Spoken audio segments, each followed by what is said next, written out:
नमस्कार मंडळी, मी सॅम कळे, सॅम सपना व्लॉग या यूट्यूब चॅनलमध्ये तुम्हा सर्वांचं स्वागत करतो. कसे आहात? बरे आहात ना? तर मंडळी, मी आलेलो आहे माझ्या कोकण नगरी म्हणजे माझ्या येळणे गावात आलेलो आहे आणि माझ्यासोबत आहे जितेंद्र बाबू आणि आकाश आहे. आम्ही आज जाणार आहोत कड्यावच्या गणपती दर्शन घेण्यासाठी.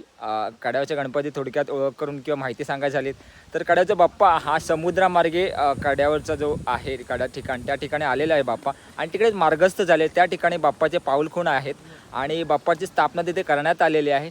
सो मंडळी, आपण जाऊया कड्यावच्या गणपतीचं आणि बाप्पाचं दर्शन घेऊयात. आणि तुम्ही जर कधी इकडे येणार असाल, कधी नाही तुम्ही नक्कीच या ठिकाणी या. हे ठिकाण दापोलीमधून अंजारली या ठिकाणी आहे. सो मंडळी, तुम्ही जर आलात तर केळशी मार्गेही येऊ शकता किंवा हरणई मार्गेही येऊ शकता. खूप सुंदर असं ठिकाण आहे. त्याचबरोबर राहण्याची उत्तम सोय आहे, खाण्याची पिण्याची सुंदर अशी सोय आहे आणि तुम्हाला कोकणमधलं समुद्रकिनारा आणि खाणं पिणं सगळंच होऊन जाईल. सो मंडळी, आपण जाऊया, बाप्पाचं दर्शन घेऊया. सुंदर अशा निसर्गाचा आनंद घेत अंजरल्यातील कड्यावच्या गणपतीचं आपण दर्शन घेणार आहोत. त्याच्यामुळे आज मन अगदी प्रसन्न आणि छान वाटतंय. मंडळी, आपण चाललो आहोत कड्यावच्या गणपती आणि आपल्याला इथं भेटला बघा विपुल बंगाल, तुषार आणि आपल्याला बरेच जुने आपले मित्र भेटले. खोबाड, आपण खोबाड बोलतो त्याला. बघा खोबाड, हायकर. अचानक भयानक झालेली भेट खोबाडची. खोबाड, कुठे चाललायस आता? मी घरी जातोय आता. सकाळी त्यांचं राऊंड होतं, ते हरलेत. आता थोडेसे इथे विश्रांती घ्यायला आले तिथे वाकडांब्याच्यावर. इथे दुपारी जेवण वगैरे करतील आणि घरी जातील. काय मजा येते काय गावी? खूप मजा येते. खूप करतोय आम्ही गावाला. खूप एन्जॉय करतो. खूप एन्जॉय करतो. या आमच्याकडे दापोली द्या मंडळी, बरंच काही पाहण्यासारखं आहे. कोकण आपलंच आहे. तर खोबाड भेटला आहे आणि मजा मस्ती आता आम्ही थोडा वेळ करू. त्याच्यानंतर थोड्या वेळात गणपती आपल्या कड्यावचं ते दर्शन घेण्यासाठी जाऊ. तर चला मंडळी, आपण जाऊया आपण कड्यावच्या गणपती. आपण आता वाकडांबा या ठिकाणी पोचलेलो आहोत. खरं तर वाकडांबा का नाव पडलं हे मलाही नाही माहीत. आणि ते समोरच आपण पाहू शकतो आपल्या कड्यावरचा गणपती आहे. त्या गणपतीचा दिशादर्शक बोर्ड इथे समोरच लावण्यात आलेला आहे. मंडई, उजव्या बाजूला जाणारा रस्ता हा कड्यावच्या गणपतीकडे जाणारा रस्ता आहे आणि डाव्या बाजूला जाणारा रस्ता हा अंजरले मार्केटकडे जाणारा रस्ता आहे. कोकणातील एक टुमदार घर, घराच्या बाजूला असणारा परिसर, वाडी, रस्ता याची काही वेगळीच मजा आहे ना मंडळी. खरं तर हे सगळं आपल्याला कोकणातच अनुभवायला मिळतं. आणि इकडे पाहू शकतो आपण रस्त्यावरती सुंदर अशा कणे काढण्यात आलेले आहेत. याला आपण मुंबईमध्ये रांगोली म्हणतो. हे कणे चुन्यापासून काढलेले असतात. त्याच्यामुळे रस्ता आणि गाव किती रेखीव आणि सुंदर दिसतं याचं इथे ज्वलंत उदाहरण आपल्याला पाहायला मिळतं. आणि हे सगळं अनुभवायचं असेल तर प्रत्यक्षात आपल्याला गावी जावं लागेल. तर मंडळी, फायनली आपण कड्यावच्या गणपती या ठिकाणी पोहोचलेलो आहोत आणि आपण सुंदर गणपती बाप्पाचं दर्शन घेणार आहोत. त्याचबरोबर आपण आजूबाजूचा परिसर पाहणार आहोत. सुंदर असा परिसर आहे. हे ठिकाण दापोलीमध्ये आहे. दापोली ते अंजारली या ठिकाणी आहे. तर मंडळ, तुम्ही जर यायचं झालं तर तुम्ही केळशी मार्गेही येऊ शकता किंवा या साईडने हरणई मार्गेही येऊ शकता. सुंदर असा निसर्ग आहे. आपण पाहणार आहोत आणि बाप्पाचं दर्शनही घेणार आहोत. त्याचबरोबर बाप्पाच्या पाऊलखुण आहे तेही पाहणार आहोत आपण. अंजरल्यामध्ये कड्यावर वसलेले हे गणपती बाप्पाचे सुंदर असे मंदिर. हे मंदिर पाहिल्यानंतर मन अगदी प्रसन्न होतं. मंदिराची रचना निसर्गाच्या सानिध्यात असल्यामुळे मन अगदी छान आणि प्रसन्न वाटतं. आणि मंदिराच्याच खालच्या भागात जर आपण पाहिलं तर आपल्याला सुंदर अशी हिरवीगार वनराई आणि समुद्रकिनारा पाहायला मिळेल. त्याच्यामुळे हे सगळं दृश्य पाहिल्यानंतर मन अगदी भारावून जातं. सुंदर असं मुख्य प्रवेशद्वार बनवण्यात आलेलं आहे. यात प्रवेशद्वाराकडे जर आपण बारकाईने लक्ष दिलं तर बारीक आणि कोरीव काम आपल्याला इथे पाहायला मिळतं. त्याच्यामुळं हे गेट अजून सुंदरसं दिसतं. आपण गेटच्या आतमधून प्रवेश केल्यानंतर उजव्या बाजूला हातपाय धुण्याची व्यवस्था आहे. तिथून हातपाय धुवून आपण मंदिराच्या दिशेने जाण्यासाठी प्रवेश आहे. मंदिराची रचना पाहिली तर मंदिराच्या कळसावरती अष्टविनायक बाप्पाच्या रेखीव प्रतिमा आपल्याला पाहायला मिळतात. आत प्रवेश केल्यानंतर दोन्ही बाजूस आपल्याला हिरवीगार बागांची शालू पसरलेली दिसते आणि हलगत हात फिरवला तर मऊ आणि निवांत असं वाटतं. त्याच्यामुळे इथे आल्यानंतर प्रत्येकजण आनंदाने आपसूक हात जोडतो आणि गणरायाकडे प्रार्थना करतो. मंदिराच्या समोर सुसज्ज आणि मोकळी जागा आपल्याला पाहायला मिळते. त्यामुळे इथलं भक्तिमय वातावरण आपल्याला प्रत्यक्षात अनुभवायला मिळते. या ठिकाणी अनेक भक्तगण भेट देतात. त्याचबरोबर मंडळी, इथे विशेष म्हणजे माघी गणेशोत्सव हा थाटामाटात आणि जोरदार साजरा केला जातो. आत प्रवेश केल्यानंतर गणपती बाप्पाच्या समोरील मंडपात हत्तींची सोय आहे. या ठिकाणी छोटे मुलं बसण्यासाठी किंवा फोटो काढण्यासाठी ह्याचा वापर होतो. त्याचबरोबर या ठिकाणी आपण जर गोल फिरून पाहिलं तर दापोलीमध्ये असणारी पर्यटन स्थळं त्याचबरोबर प्रार्थना स्थळं इथे थोडक्यात माहिती दिलेली आहे. त्या ठिकाणीही आपण आवर्जून भेट देऊ शकतो. चला तर मंडळी, आपणही बाप्पाचं दर्शन घेऊयात. समोरच आपल्याला बाप्पांची मूर्ती पाहायला मिळते. या मूर्तीकडे जर आपण बारकाईने निरीक्षण केलं तर गणरायाची मूर्ती ही उजव्या सोंडीची आहे आणि त्याचबरोबर या बाप्पांच्या दोन्ही बाजूस रिद्धी सिद्धी आहेत. कड्याचं गणपती हे एक देवस्थान, जागृत देवस्थान म्हणून ओळखलं जातं आणि नवसाला पावणारा बाप्पा अशी या बाप्पाची ओळख आहे. त्याचबरोबर मंडळी, या मंदिरामध्ये सकाळी संध्याकाळी 2 वेळेस आरती होते. त्याचबरोबर दापोली तालुक्यातील कड्यावरचं गणपती हे दापोलीमध्ये खूप प्रसिद्ध आहे. अनेक भक्तगण या ठिकाणी भेट आपण देत आता असतात. सभामंडपात उभे आहोत. मंदिराची रचना त्रिस्तळीय अशी आहे, म्हणजे सभागृह, अंतराळ आणि गर्भगृह अशी आहेत. या मंदिराला एकूण 21 कळस आहेत. सभागृह, गर्भगृह यांच्यावरती गोल घुमट आहे.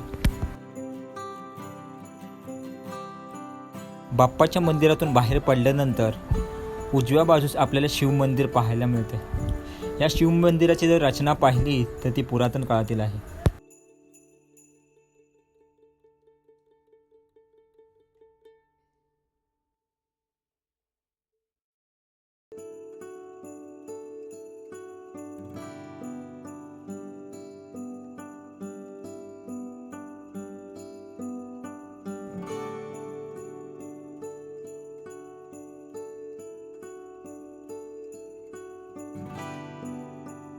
मंदिरामध्ये आल्यानंतर आपल्याला उजव्या बाजूस गणपती बाप्पाची मूर्ती पाहायला मिळते आणि त्याचबरोबर आत गेल्यावरती शिवशंभो शंकराची पिंड ही आपल्याला आतमध्ये पाहायला मिळते. आतमधूनही आपण जर मंदिर पाहिलं तर पुरातन काळातील आहे हे आपल्याला दिसून येतं.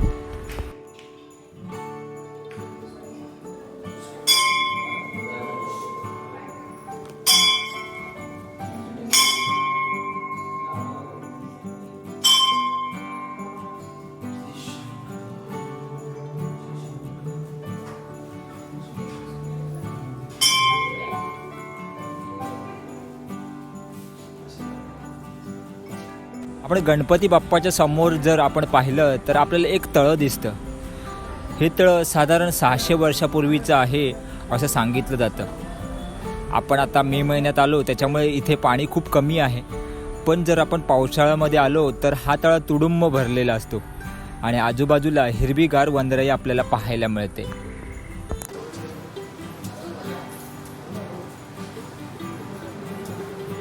मंडळी, आपण गणपती मंदिराच्या बाहेर पडल्यानंतर समोरच आपल्याला दुकान दिसत आहेत.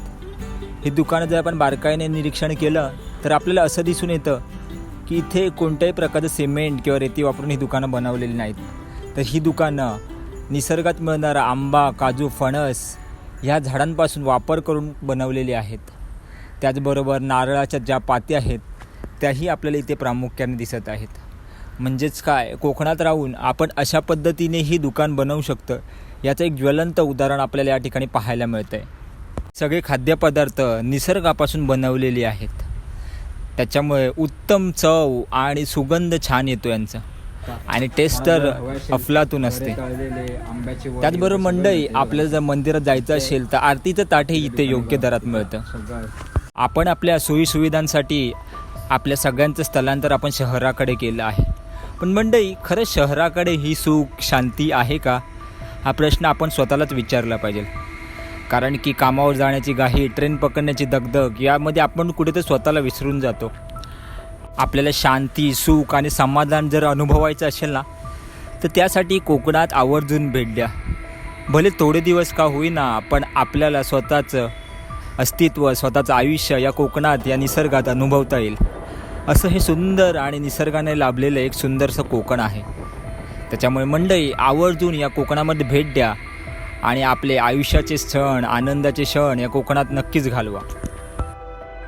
तर मंडळी आपण आता बाप्पाचं दर्शन घेतलेलं आहे. दर्शन घेतल्यानंतर आपण आता बाप्पाच्या जे कड्यावरचं जे पहिलं पाऊल टाकलं त्या ठिकाणी आपण चालत चाललो आहोत. कसं पाहू शकतो कशा पद्धतीने आहे ते आपण. समोरच गणपती बाप्पाचे पाऊल आहे. निसर्गाच्या कुशीत वसलेले हे गणपती बाप्पाचे मंदिर आपल्याला पाहायला मिळतं. सुंदर असं समुद्रकिनारा आणि हिरवीगार वनराई इथे आल्यानंतर आपल्याला अनुभवायला मिळते. पण मंडळी या कड्यावरचा गणपती आणि पावलाचा नेमका काय इतिहास आहे हे आपण थोडक्यात माहिती घेऊयाची. हे बाप्पाचं पाऊल आहे. असं सांगितलं जातं गणपती बाप्पा हे समुद्रामार्गे आले आणि मग या कड्यावर त्यांची स्थापना झाली. समुद्रमार्गी बाप्पानी या ठिकाणी आपलं पहिलं पाऊल टाकलं. ते ठिकाण म्हणजे हेच ते ठिकाण आहे. आणि मग या ठिकाणी बाप्पाच्या पावलांचे ठसे उमटले. त्यावेळेपासून बाप्पाचे पाऊल म्हणून हे ठिकाण प्रसिद्ध आहे. अनेक लोक इथे आवर्जून भेट देतात. आणि आपण जर या मंदिरात दर्शन घेतलं, ते मंदिर म्हणजे या बाप्पाने आल्यानंतर या मंदिराची स्थापना करण्यात आली आहे. आपण ज्या मंदिरात आपण बाप्पांचं दर्शन घेतलं ते बाप्पा याच कड्यामार्गे आले आणि मग त्या मंदिराच्या ठिकाणी बाप्पांची स्थापना करण्यात आली. असा या कड्यावरचा गणपती बाप्पाचा इतिहास आहे. आणि मंडळी कड्यावरचा बाप्पा हा खूप प्रसिद्ध आहे. बरीच लोक इथे दर्शन घेण्यासाठी येतात. आपणही आवर्जून या ठिकाणी नक्की भेट द्या. आपण बाप्पाचं दर्शन घेतलं, त्याचबरोबर बाप्पाचं पाऊलचंही दर्शन घेतलं. त्याचबरोबर आपण आता पाहूया आंजर्ले या ठिकाणी आपण टॉप अँगलवरती आहोत, डोंगरामध्ये उभे. आणि आपण पाहू शकतो निसर्गाची किमया कशा पद्धतीने. माझ्या पाठीमागे तुम्ही पाहू शकता सुंदर अशी ग्रीनरी आहे, झाडं आहेत. त्याचबरोबर हे आजूबाजूची गावं आहेत कोकणातली, ते तुम्ही पाहू शकता माझ्या पाठीमागे. त्याचबरोबर समुद्रकिनारे आहे, पाठीमागे हरणं आहे, हरणईचा घाट तुम्हाला दिसतो. इकडे ब्रिज आहे.